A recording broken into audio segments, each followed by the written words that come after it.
Oh, well, okay. Your song. It was, I thought it was really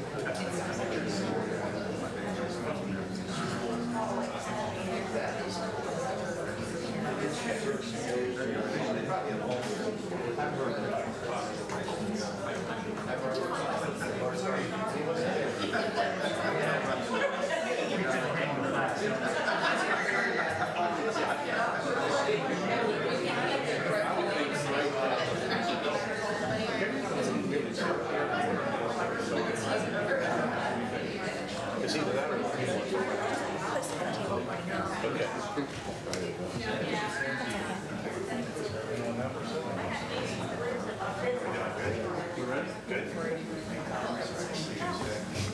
Good morning, everybody. I'm Kevin Aftung, the Director of Emergency Management for the county. Some of you have met me, some of you haven't. During the big snowstorm, I was kind of the player who came onto the field and did not have a scorecard or any idea who the other players were. So we made it through it pretty well, considering. The county exec has a few words he'd like to share with us before we get started. So without further ado, Mr. Shoup, sir. Thanks, Kevin. Good morning. Good morning, everybody. Good morning. Everybody recovered from Super Bowl? That was fun. I want to take the opportunity to thank everyone who was involved in the emergency response effort, to express sincere thanks on behalf of every citizen of this county. Winter Storm Jonas was quite a challenge, but I think we rose to it and did very well, as Kevin said. This was a county-wide effort, no doubt about it. At least 600 county employees were involved, and more departments than I can even count, although I guess we'll be able to count because we have a citation for every one of the departments. In terms of the equipment that was put on the job, there were, I guess, at max about 370 or so snow plows and salt spreaders, which is incredible. And we were lined up and ready to go even before the first snowflake fell, which points to the importance of preparation. And it's clear every step of the way we were very, very prepared. In terms of the performance, I could not have been more pleased with how we did, how you did. It was really incredible. It was kind of like watching a symphony. There were 100% of arterial roads cleared within 57 hours, 100% of collector roads within 68 hours, and 95% of neighborhood roads within 96 hours. I had more compliments of our work, about our work, than I did complaints, which is extraordinary, because that's not the ratio I see on any issue. 3,000 phone calls came in to the EOC and to DPW's hotline. The EOC itself worked very, very smoothly, which is saying something considering Kevin had only been on the job for, what, 2 weeks? About 2 weeks. Yeah, so timing's everything. And the communications staff did a really nice job. Again, I got a lot of compliments. I know Nancy Schrum and her team got a lot of compliments about how our communications professionals were handling people, their calls and concerns. And the state did a nice job along the way. I thought we worked well with them. They were there to help us out with equipment. And I received a phone call from Lieutenant Governor Rutherford along the way, offering to help us in any way that they could. So they were really on top of things. And I know a lot of people, a couple hundred of them probably, appreciated the rides for dialysis treatments or cancer treatments, things of that nature, very important.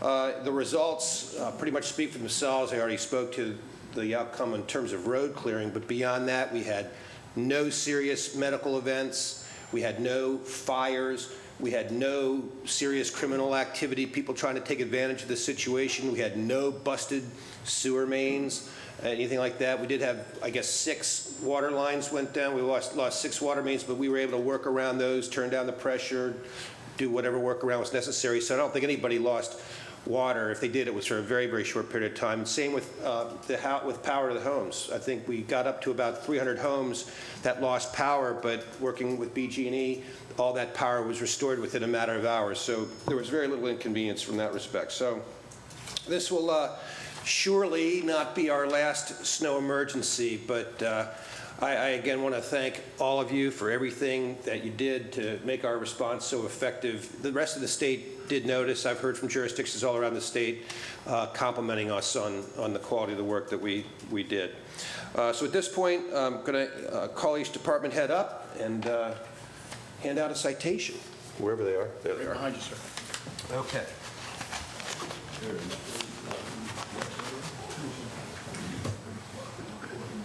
Okay, first at bat, Department of Public Works, Chris Phipps.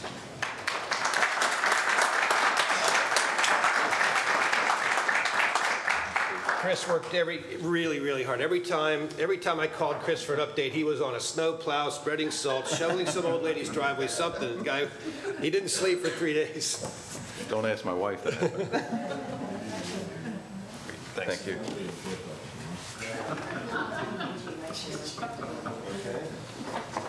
Emergency Operations Center, Kevin. He's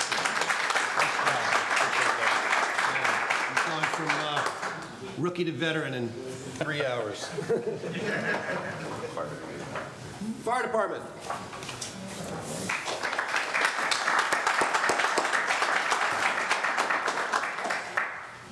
Keep it all the same. Right. On behalf of Chief Briggs, thank you very much. Thanks for all your efforts.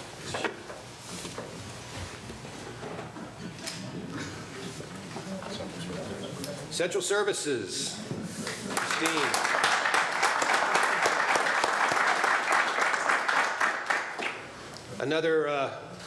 Another newbie on the job, thrown into the deep end of the pool. You guys did a great job. Thank you. Appreciate that.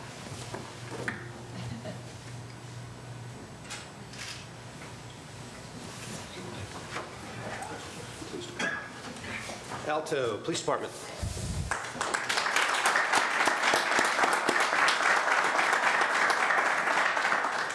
Thank you, sir. Nice job.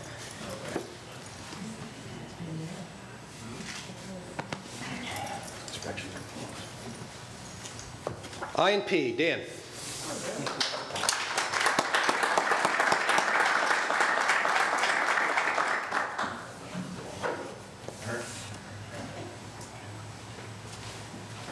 Good job.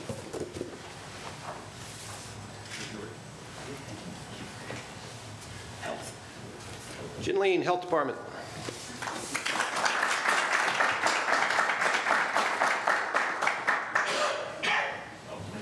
Nice job.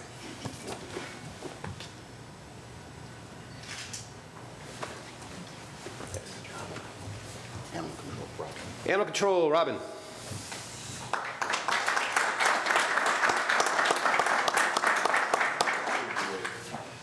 Thanks for taking care of our furry friends. Thank you, sir.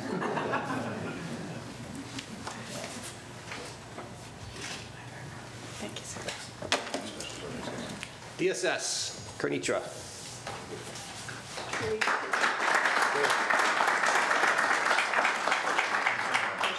Thank you for your efforts. Nice to see you.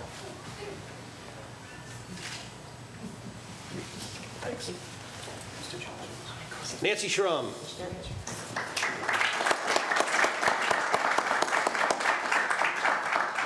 The constituent services team was really active throughout the whole thing, helping man the phones at the EOC, so really appreciate all their efforts.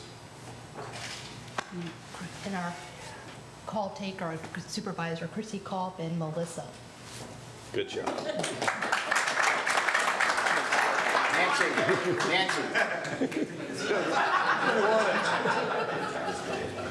She used to give them.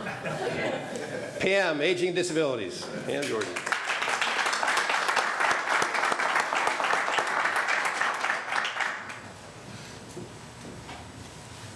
Nice job. Thank you. Getting some snow tomorrow. What I heard.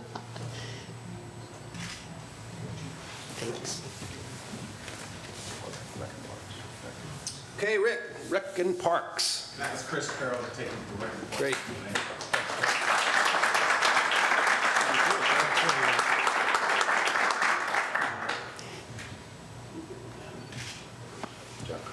Thanks.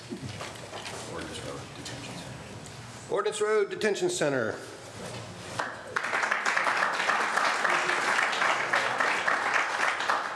Hey, to see it. I think we have a misspelling in your citation. There's an I there, right? Nope, it's spelled correctly. All right. Ordinance does not have an I. Jennifer Road Detention Center. Super. Your lucky day.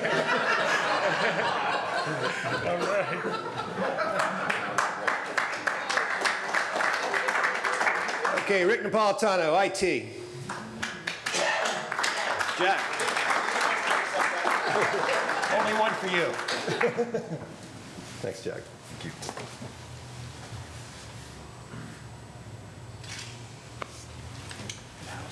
Last but not least, the Housing Commission of Anne Arundel County. Is Cliff here? Excepting for Cliff Martin will be the county executive.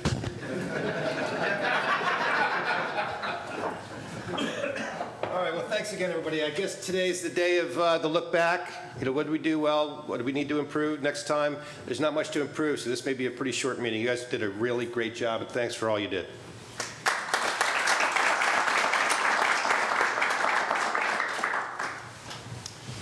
Okay, we're going to start into the Hotwash portion now, and if you have questions, this is certainly a great time to ask them.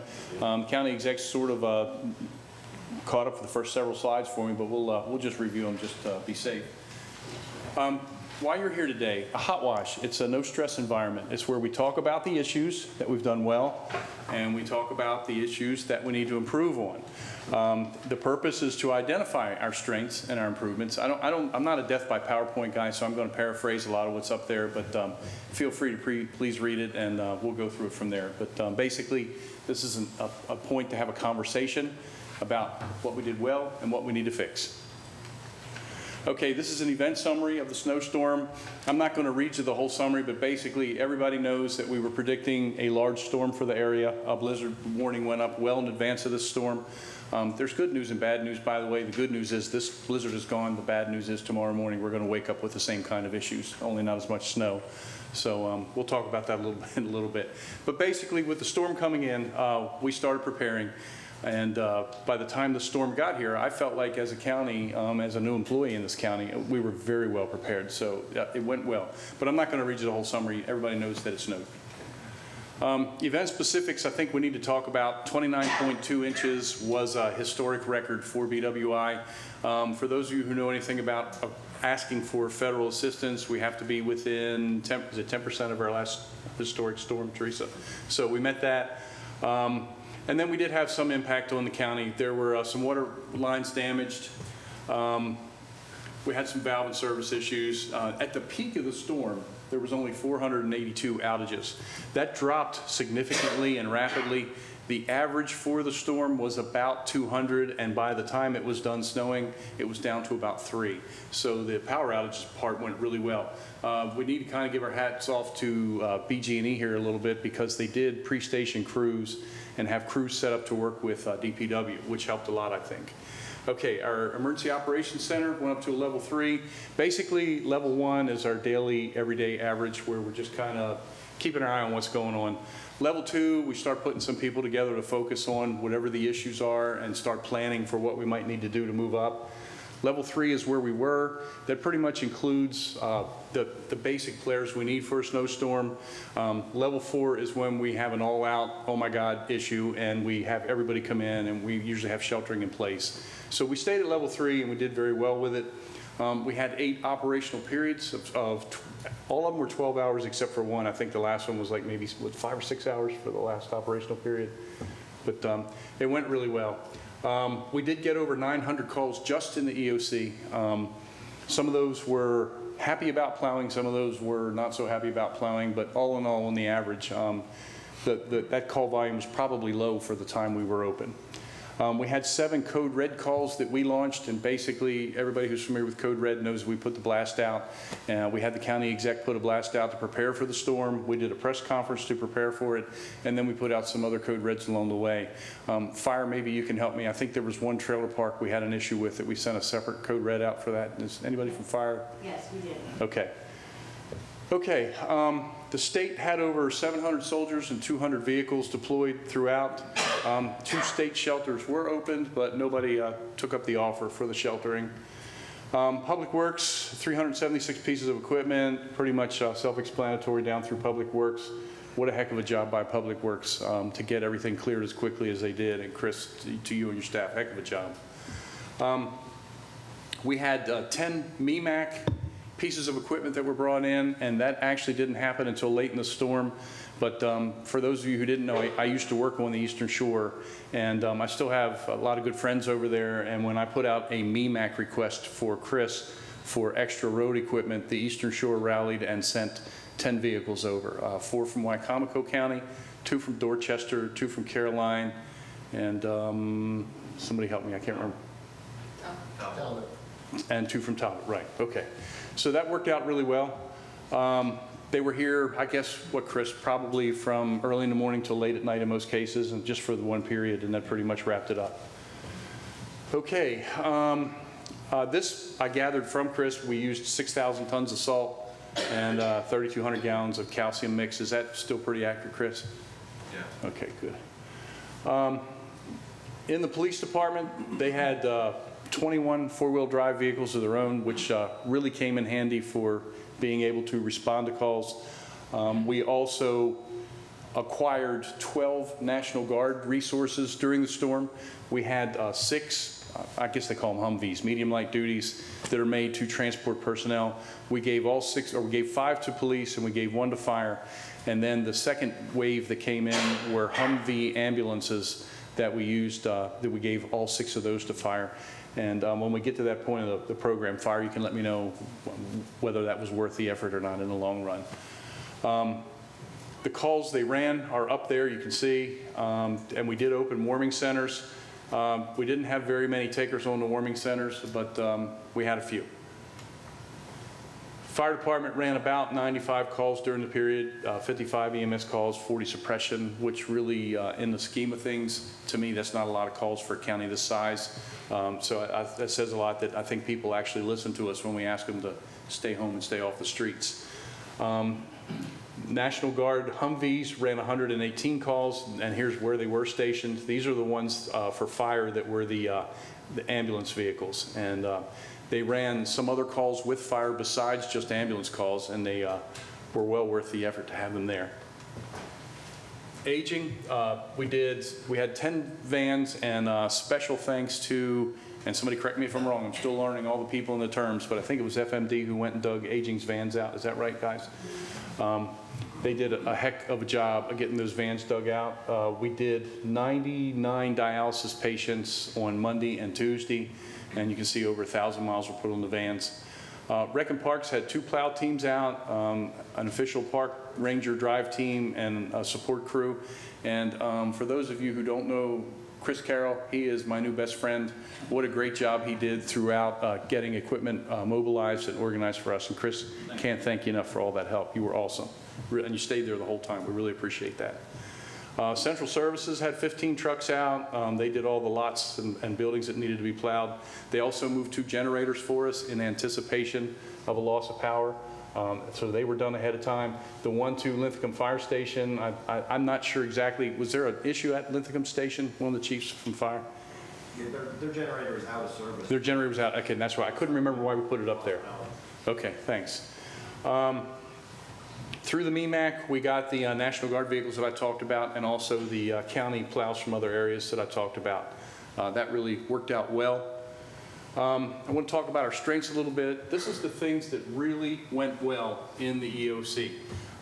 We did conference calls ahead of time. I think for the most part, most of the departments were on those calls for the 3 or 4 days leading up to the event. And I'm going to ask for some feedback on that during the roundtable discussion and ask if that was a worthwhile thing for the, I felt like we did really well with those conference calls. It helped me to get to know some of the players in advance. And Teresa, thank you for putting that together and doing that. We did just-in-time training for WebEOC, and it was really weird. We had the training scheduled, I believe, and it just happened to be right before the storm, so it really worked out. Is that right, Chrissy or Melissa? Or I scheduled it because of the storm. Oh, okay, good. So Melissa assembled it because of the storm. Okay. resources were well coordinated between all the different agencies. We got a lot of help from fire and police to get some of the dialysis patients moved, and I've already mentioned what Parks did. The call taking part went really well. It's something I think we need to talk about some more, have another conversation about, but having constituent services in with us and some other folks from other departments was a godsend. We'd have never handled all the calls without the additional staff. That went really well. We had 2 faith-based organizations step up to the plate and offer their churches, and the caveat was that if we had stranded motorists on the road and we couldn't get them off the road, that's where we were going to take them. So that's what the 2 churches were mainly for. They didn't really want to be a shelter per se, just a place to warm somebody up and give them food or coffee or whatever until we could get them home. Where we need to improve. Now, this is stuff that we put together in the EOC, and I do want to introduce my staff, and this is probably a real good time to do it. For those of you who don't know all of our EOC staff, Teresa Chapman is our planner, Chrissy Kalp is our public outreach, Melissa Sarek is our training and education, exercise and training person. Back in the back, Glenn Shanahan is our police liaison. Victor Henderson is our EOC manager. Chief O'Connell he's kind of jack of all trades for us. And then Linda Fennell from IT and Tom Riggins from IT. And all of those pieces came together very nicely during this event. One of the things we discovered along the way was that our code red lists and some of our notification lists were outdated.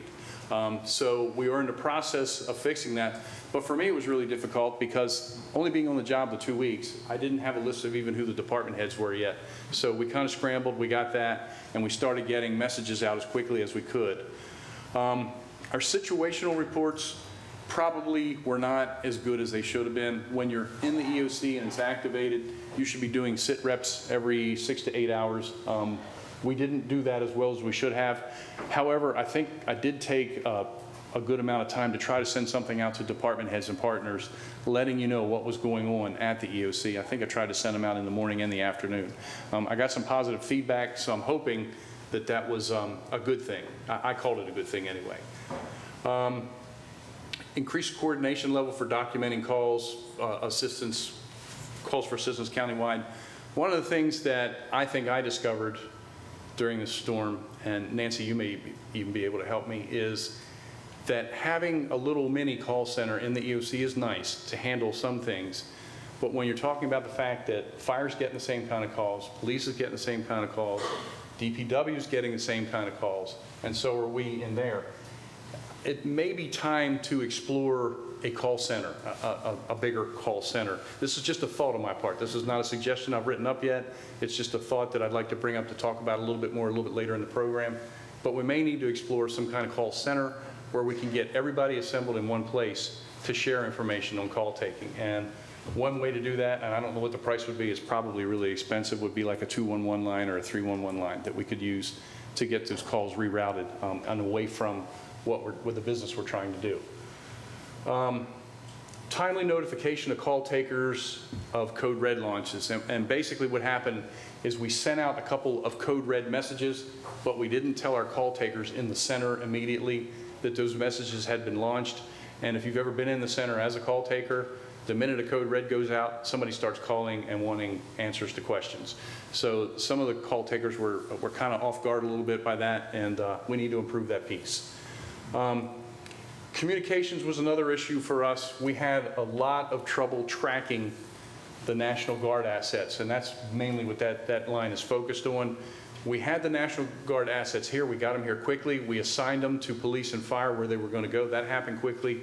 The problem was National Guard was getting different intelligence than us on where they were and what they were doing. And the National Guard is called the COLT team. It's the community liaison team for the equipment like this. We had a National Guard rep in the EOC. He was getting one set of information on what was going on, and I was getting another set.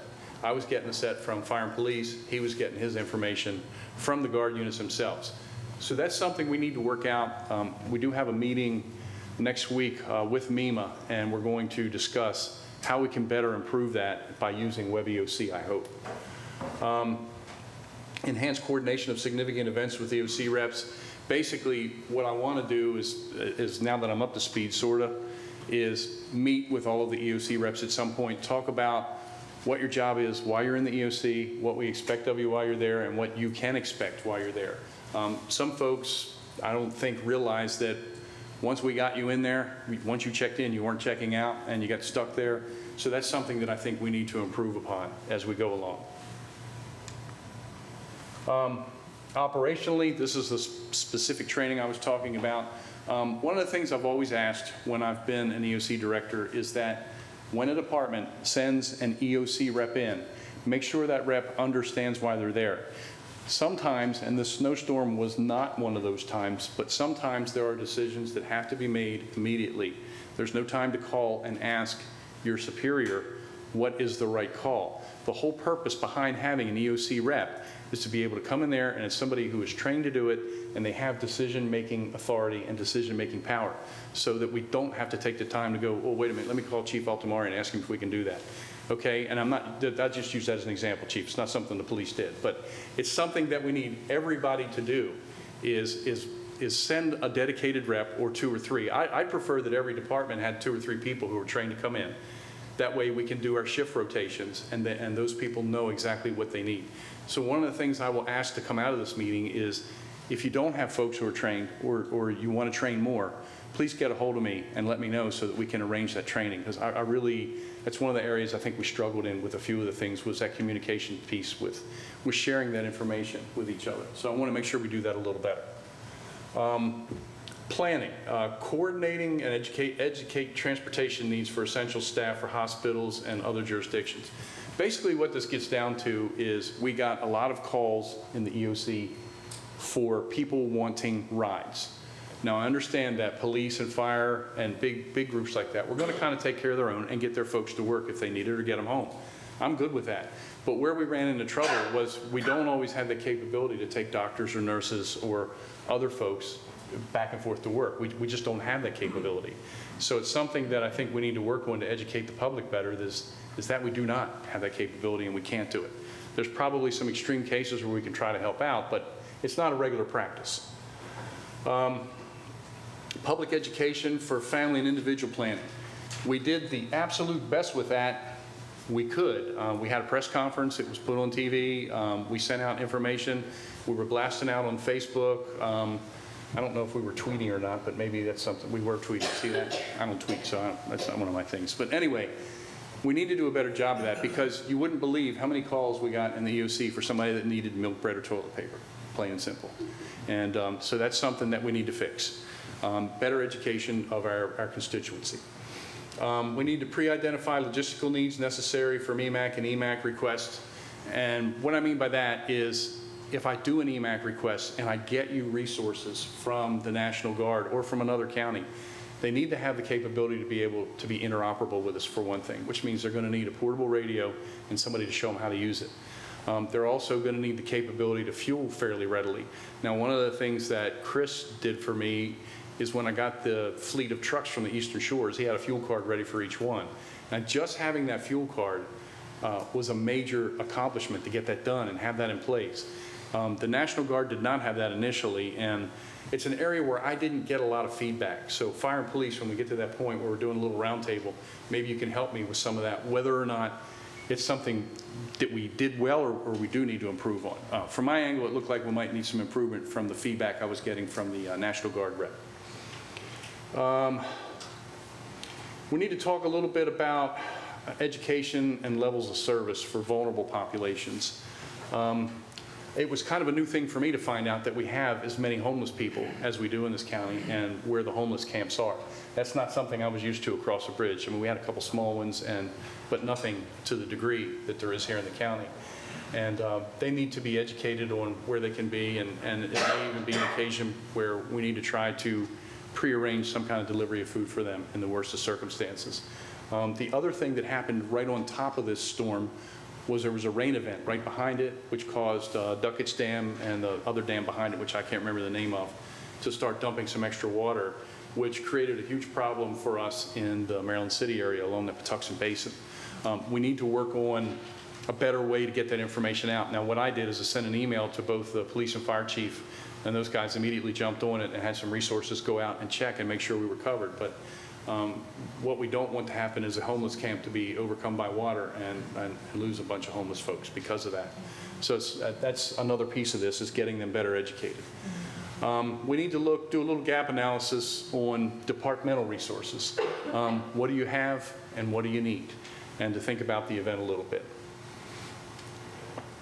Technology-wise, Code Red, we wound up with some issues.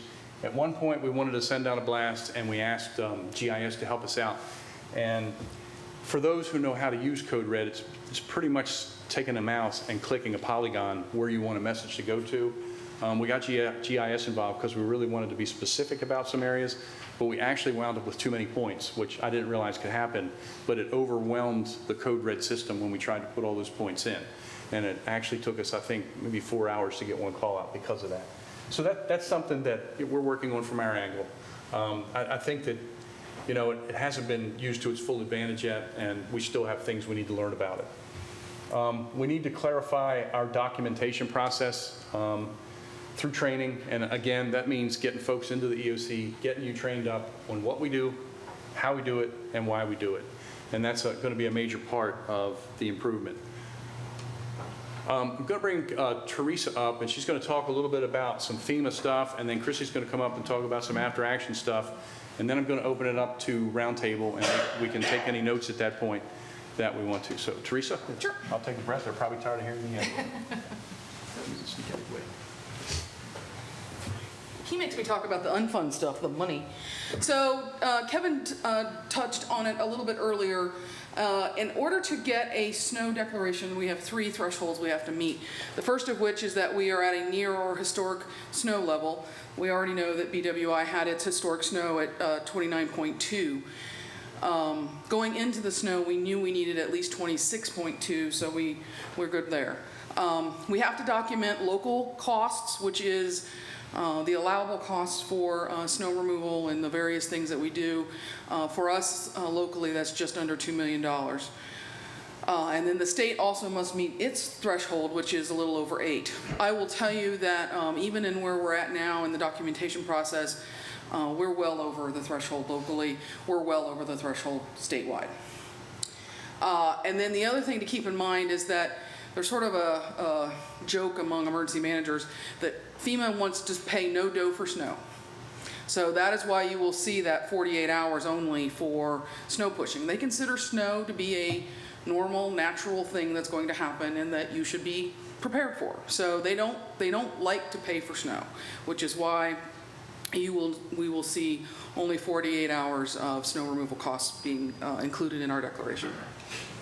So what is the process and where are we at right now? So we are at what we call the preliminary damage assessment phase, which is those initial estimates of loss to determine what our threshold is. Thank you to all the departments who have gotten me information and did it in a very quick turnaround time. Some of you, DPW was still pushing snow when they were asking me for these numbers. So, you know, this is something FEMA has really upped the timeline of when they're looking for those PDAs to start, and I really appreciate everybody coming together and getting me those numbers as quickly as you did. After that point, when we determine we've met all the thresholds, there will be a request for a presidential declaration that comes from the state. The president can decide to declare or not to declare. Assuming that he does, about 30 days after declaration, we will start the process known as project worksheets. That will be where FEMA will send out a rep. We'll meet with each of you individually, departments individually, and really start documenting everything. Equipment costs, personnel costs, materials used, damages that happened to buildings or water lines or whatever those damages might have been that could be included in the cost. FEMA will write up the project worksheets for us. Then they will be submitted to FEMA to be approved, and then we basically get some money. The total time frame from starting the writing of project worksheets to getting money is about 12 months. So it doesn't happen in a hurry. I already talked about a little bit what is the documentation, but just to kind of go over that a little bit, again, it's personnel time, particularly overtime. equipment, hours used, and focus really on the hours used, not so much on mileage and fuel, because that is already included in the rate that FEMA sets for equipment. And if you do not have those equipment rate numbers, please get with me. I'll be more than happy to share those with you. Any repairs to equipment. So you had a transmission that went down in a truck. That is included as, that is considered a storm cost. So document that, those repairs. Any materials that you used, something that you had in inventory, like the salt. We already had salt purchased. Well, I guess we know about 6,000 tons of salt. But what else? I know I had one department tell me that they didn't have sufficient gloves for their folks to be outside working, so they bought them gloves. That's materials. You can include that. Your contractors. So we obviously had a lot of contractors coming in to help us. Invoices, that's easy. Any damage to buildings or infrastructure can be included, and then any debris that would be something other than the snow. If we had trees that come down that had to be removed or something of that nature, we can include those costs. And that's my part. Thank you. And I really do, again, want to say thank you to all the departments who've worked very hard, very diligently to help me pull these costs together in a very short period of time. So I appreciate that. Thanks, Teresa.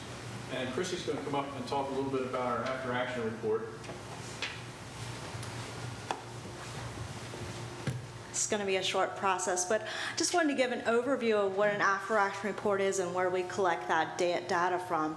So an after-action report gives us the opportunity to get an overview of what the event is and what our capabilities are, to really focus on the strengths and the areas of improvement, because if we take that information, it's going to help us prepare for future events.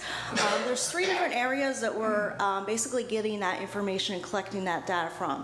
One was from our Office of Emergency Management already doing an internal hot wash. We did that about a week ago, where we sit around and just kind of do what you guys are going to be doing today, talking about the strengths and areas of improvement. The second piece is what we do today. Basically, when Kevin turns it into the round table and you guys really start talking about some of your strengths and areas of improvement, that's going to be documented and given that information towards our after-action report. And then the third is, maybe you did or didn't see this in the back room, we'll make sure you get this, is a survey. We're going to ask you to fill out this survey. So if there's things that you haven't discussed or something you want to add to this survey to give more information, it's going to help us document that for that. So when I ask you to fill out the survey, how many of you have ever been involved in exercise? I know some of you have. Think of yourself as an evaluator. You're going to be evaluating the entire process from the time your department started planning to the end. Think about your plans, your policies, the resources you used, and that's how we're going to do that, to improve upon them. So our office is basically going to put together a draft after action by the end of this week. And then we're going to host about 2 weeks after that an improvement plan meeting. I'm going to reach out to your departments and send 1 or 2 reps to that. And what that's going to do is we're going to look at all the improvements that we bring together as a county as a whole and set up recommendations and deadlines with that, so we can go back and improve upon those things. And then after that, by March 15th, we'll have a final after action report. Any questions?